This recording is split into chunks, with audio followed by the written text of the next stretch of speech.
Alrighty, my friends, welcome back to Destination Pro Wrestling. We got a huge update on Braun Strowman. We finally got some confirmation on something very, very important.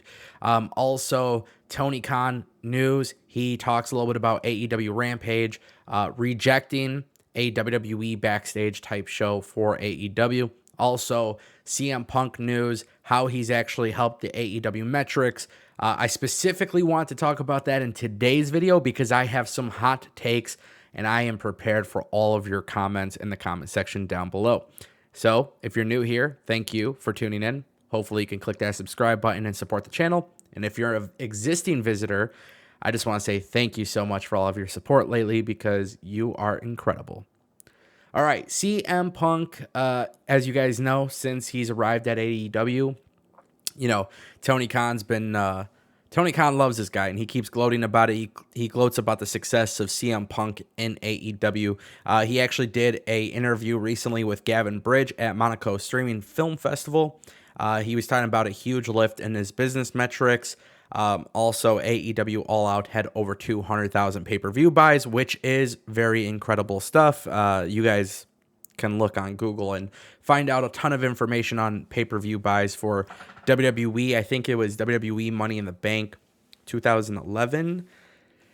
I think it had less than 200,000. So, obviously now the new model is streaming and whatnot. But basically, Tony Khan was coming out talking about CM Punk and how great he's been for business. Now, as much as Tony Khan will talk about this, and I'm sure deep down inside when you look at the merchandise sales and you look at ticket sales and you look at these things, I'm sure they've seen an increase.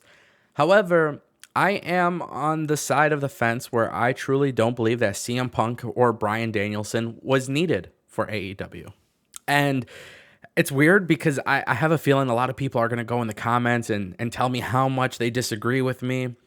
But when you do that, you're basically exposing AEW, saying that AEW is reliant on those names. And I don't actually believe that's the case. I genuinely don't believe that's the case. I think AEW's viewership was strong before Bryan Danielson and CM Punk arrived. It was. You can see that. It's something that you can actually physically look at. I don't know. It's a hot take.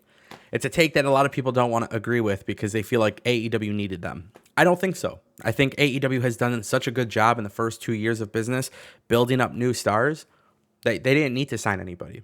And I still don't think they actually need to sign Bray Wyatt, and I don't think they need to sign Braun Strowman, and I don't think they need to sign anybody because AEW is doing a good job with the talent they have.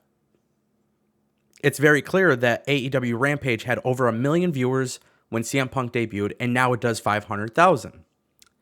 Yes, CM Punk helped that initial big one-time debut.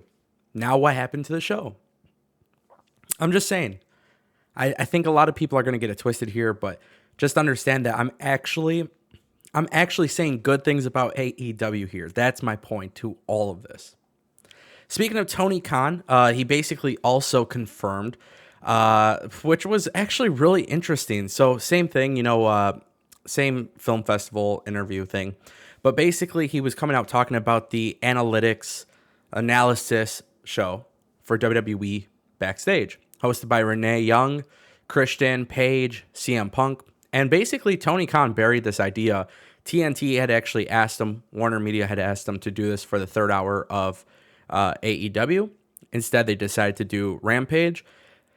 And I actually am shocked that Tony Khan is such a hater in terms of this regard because I think WWE Backstage was really cool and unique, especially because it was, I'm a sports guy, right? And I think a lot of you are sports fans too. When you're watching sports, you love to get analysis. You love to get things you just love to hear different opinions on the sport that you enjoy. Just like I love bringing opinions to wrestling. And I think Tony Khan is actually wrong here. I think WWE Backstage was a great show. I think the ratings were fine. It was deemed to be a success for Fox.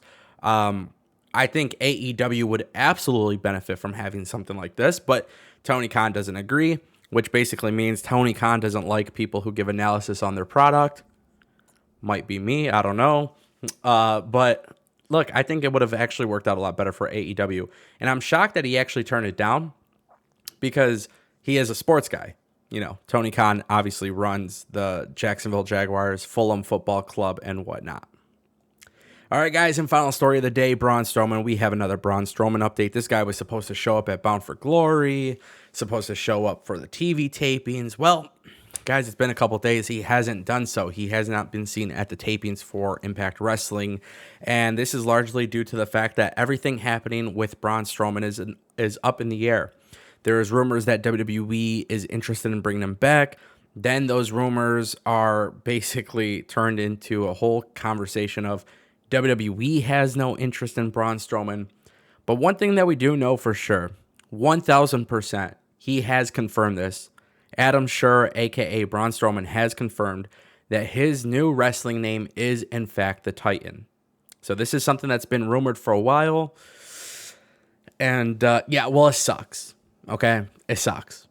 If I'm being honest with you, I think it sucks. I think it's the worst idea ever. I think this guy is having a very terrible post-WWE run right now. He's had opportunities to sign pretty much anywhere. There's, based on the rumors and the reports that have come out with AEW and Impact and New Japan and everybody being interested in him, the fact that something hasn't happened yet is just really shocking to me because I am such a big fan of Braun Strowman. You know, I'm a huge fan of him, and I think it's just I think we've reached a very interesting point with him because he hasn't signed anywhere. We know he's doing an indie event in December, probably his only one. Like, at what point do we see Braun somewhere else? I mean, we see him doing Free the Narrative or whatever, but other than that, we haven't really got much confirmation on what this guy's actually doing. We know his name is Titan. We know that there's been interest from every company. I don't know. I feel bad for the guy because I feel like this guy is a huge star, with or without WWE, especially looking at how Impact treats their big men. I thought for sure Braun Strowman would have been one of those guys that was there, you know, especially the reports came out and, you know, Fightful basically came out and said, hey, like, plans got canceled for whatever reason. Like, there's just a lot of stuff happening in this situation. I don't know, guys. I don't know. It's, you know, it's one of those just unfortunate situations. That's really what it is. But hopefully this guy debuts somewhere soon. If not, I don't know what to say, man. I really don't know what to say. But for now, that's your update. He is officially known as Titan, which basically, with him going as far as that, I would say he's probably not going back to WWE either. But let me know what you guys think in the comment section down below. Thank you so much for watching, as always. And I'll see you guys next time right here on DPW.